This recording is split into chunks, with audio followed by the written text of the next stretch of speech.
You know, a lot of people are complaining about their situation or the circumstances in their lives. They have not yet realized that there is actually a power that they have within them which will allow them to change or improve the direction of their lives. As each one of us moves through life, things will sometimes get a little difficult. We get to a point, well, some of us anyway, where we don't believe that our circumstances will ever improve.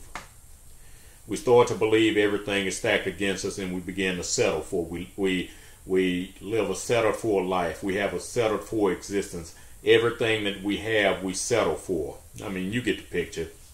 You know, what this type of person tends to do is place all of their hopes and dreams on the backs of their children, hoping it will get better with them. And what I mean, they place the hopes and dreams on the back of their children. Well, you think about it. When I was coming through school, you only had outside sports activities during the summer months.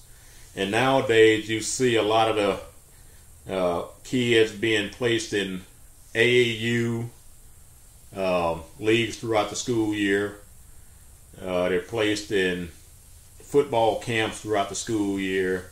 They're running for different track teams throughout the school year. And all of these actually cost money, whereas they could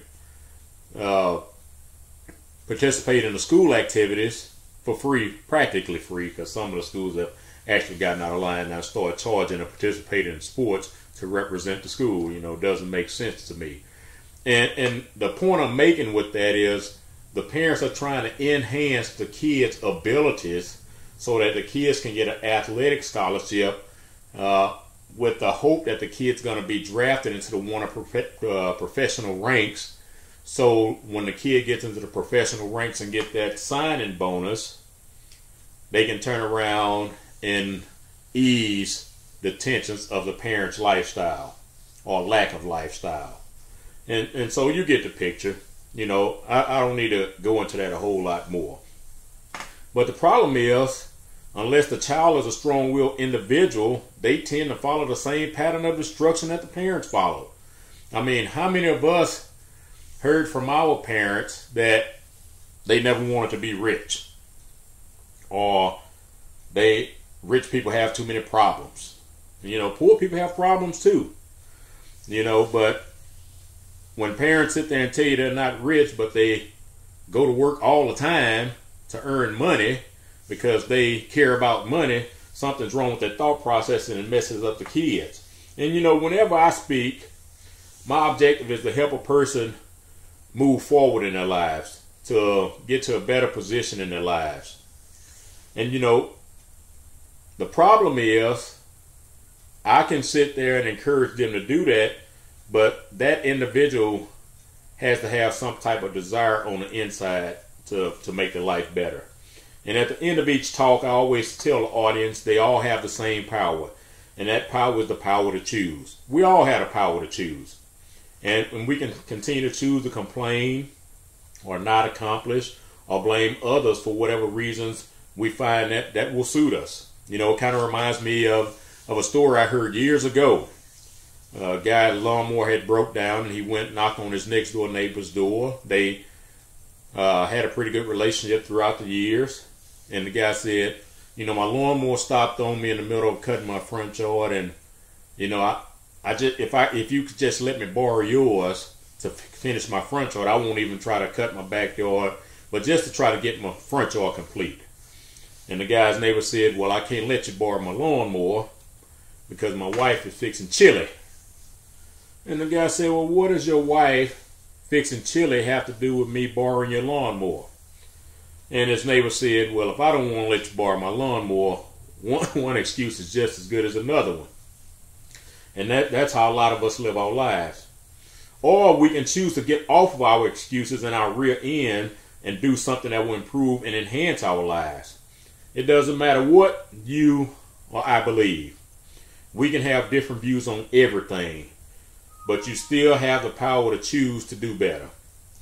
You know, people try to improve everything in their personal lives except their thought process. And it's the thought process that's going to move us forward or backwards in everything we do.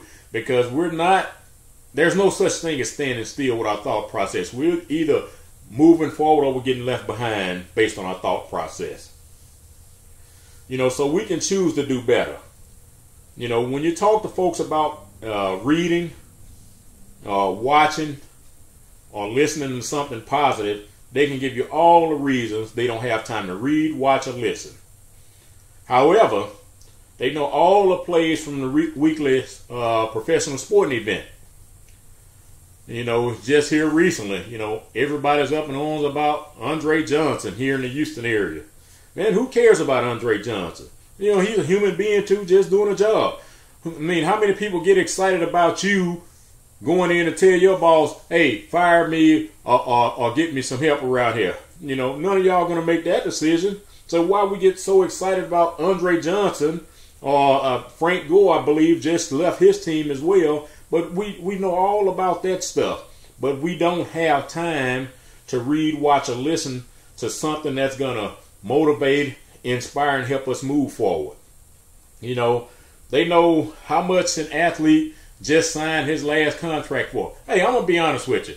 I don't get excited about money in other people's pockets. That's me. They know what happened on the last reality show, but there's no room for self-improvement in their lives. Once again, it's your choice. It's always a choice. If you haven't done anything to improve your position in life, you've actually lost every right to complain or condemn anyone else. We want to always look outside of ourselves because we never want to do a self-analysis.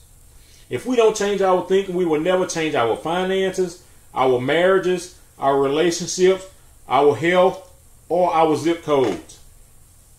We must realize that we are not taught to think for self through our public school system. We're taught to fit into a mold. We're taught to follow orders and be a good servant to the system instead of learning how to own the system, our own personal system. Everything we want out of life starts in our minds before it becomes a reality. Our finances are a thought before it becomes a reality. If our finances are to improve, it first has to start in the mind. In the book by Napoleon Hill, Think and Grow Rich, there's a chapter titled Desire. And then there's another chapter in the book right behind Desire titled Autosuggestion. And I personally think it would be beneficial to read and understand these two things if you never read again a day in your life. Our thoughts can even, we can't even control our conditions. I mean, even though we can't control conditions sometimes, we can still control our thoughts toward those conditions. Whenever we exercise our power to choose, we begin to make progress in our relationships, our businesses, our jobs, our families, and our personal lives. We must get involved in the pursuit of our dreams. We must work like it totally depends on us. Can you choose to be ambitious in your own life? Abraham Lincoln said, I will prepare myself and someday my time will come. A lot of people around here talking about they're waiting for their ship to come in. Well, if you're waiting for their ship to come in, you better spend day and night building a dock. But my question is, how your ship going to come in and you never sent nothing out? So many of us don't want to do any preparation, and opportunities pass us all the time. All the time. If we have not prepared, a lot of times we can't recognize an opportunity to improve, even if it stares us right in the face. Do you realize that it only takes one person in your household to make life miserable for the whole family? Do you also know that the same person with a shift in his or her thought process can make life great for the whole family? Everything around us automatically improves when we, as individuals, make a decision to improve. It happens because when we start to look at things through a different set of eyes. You may not be able to change the whole world, and you shouldn't try to. Just try to change your world. You can change the portion of the world that you live in. You can change the way you think about things, and that thought process actually carries over to your family, and it becomes contagious. And what happens at that point is behaviors carries over to friends and other family members outside of your home. Then just think about something. What if each one of us made it a priority to operate our homes and lives like this? I mean, Look at how society as a whole would improve if each one of us individually decided to make it better. Have you ever been to or seen a symphony on television, or watched a marching band or a sporting event? I remember in elementary school, they used to always have field trips to the symphony every year. And it's not that I cared about the symphony. I hated being locked in school all day. You know, I just wanted to get out of class. But you'll notice when you watch these events, you'll notice one thing. Each person plays a different instrument or plays a different position, but the whole operates in total harmony. When one person is out of place, you can automatically tell. And so it goes with our lives. When something is out of order, we can tell. We may or we may not recognize it up front, but we know something's wrong. These groups of people all have different personalities, but they harmonize. They play different instruments, but they harmonize. If groups can harmonize, why can't you and your family? The objective to get the harmony is to believe in an idea that will improve the family and get everyone on board with that idea. We must have a vision for our families. A lot of what we are seeing today is a whole lot of dysfunction because the leader of the family is dysfunctional. The leader of the family doesn't have vision. And I read somewhere that man without vision will perish. You know, and it doesn't mean he's going to physically perish at that point, but his thought process has perished at that point. It kind of reminds me of what Ben Franklin said. Most men die at age 25, but they don't put the body in the ground to 65 because they need to wait for the body to catch up to the mind. You know, if in these groups, each person or player chooses. And a lot of times volunteers to work in harmony with other individuals. And most of the time in the beginning, they were total strangers. You know, just like you and your wife. Y'all were total strangers before y'all met. Or you and your mate, total strangers before you met. Or you and your best friend, total strangers till you met. You get the idea. If strangers can come together to make beautiful music, what can people who know each other do? Each person has a tendency to know the weaknesses of the other members. And let's face it, my wife knows my weaknesses. I know my wife's weaknesses. And so goes it pretty much with all of our relationships. But they know each other's weaknesses and they still move forward without it being an issue. One of the problems closeness creates is we have not learned how to overlook each other's weaknesses. What if your life was moving along without any challenges or troubles? Do you realize that's the way it's actually supposed to be? Sure, we're going to have challenges from time to time, but our entire existence is not meant to be miserable each and every day of our lives complaining about something. You know, how many of you have people in your life that you call sunshine?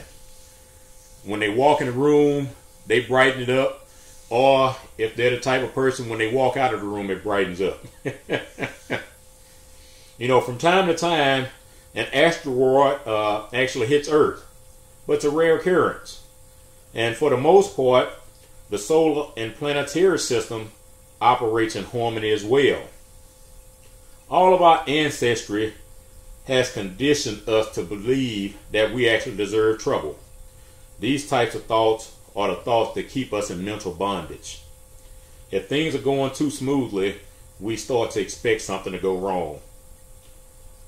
I heard a gentleman say years ago that each one of us influence at least 400 people directly or indirectly throughout the course of our lives.